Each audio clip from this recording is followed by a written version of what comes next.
Hey, politicians, some of you guys talk entirely too much shit.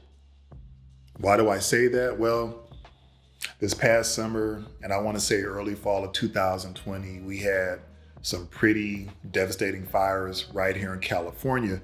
Fires that burned millions of acres of land, caused billions of dollars in damages, and of course, resulted in power lines or power outages.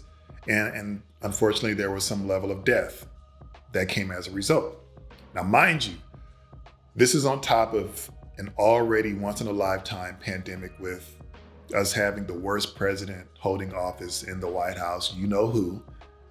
The causes were due to a combination of elements like windy weather, arson, and down power lines. No fun. This is the very thing scientists have been talking about for at least a couple of decades that I can remember in terms of life-threatening climate change during an actual pandemic. Now, Texas, you are living with it right now. Does this still sound like some silly fake news and propaganda? Is my question.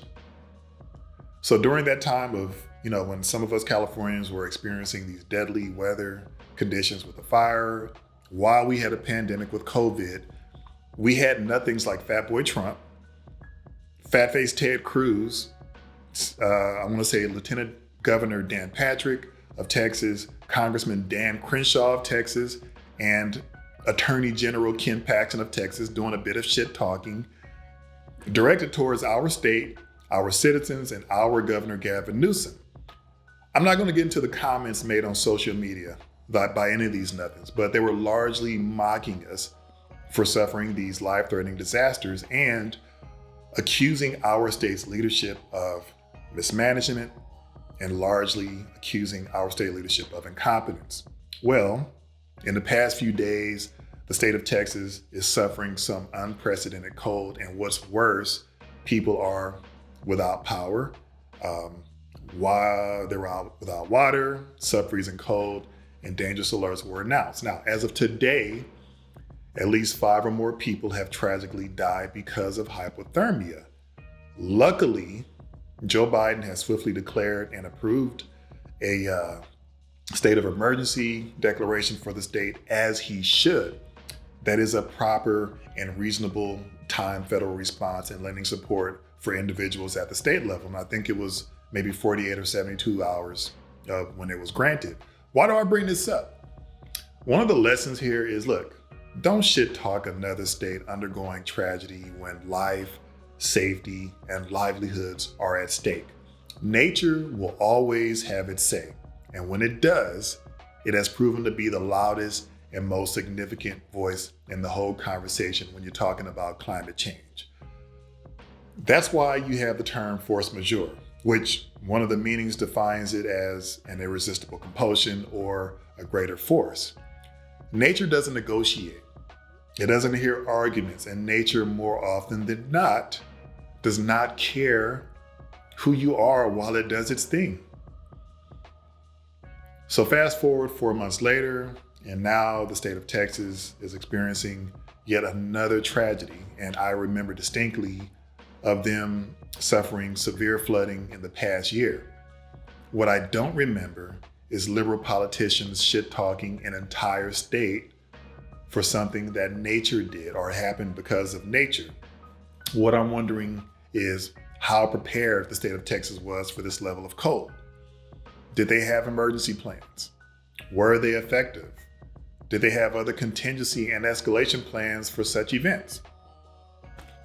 But my biggest question is, why do grown men see it fit to mock natural disasters, especially in a state like Texas that has a history of extreme heat and tornadoes?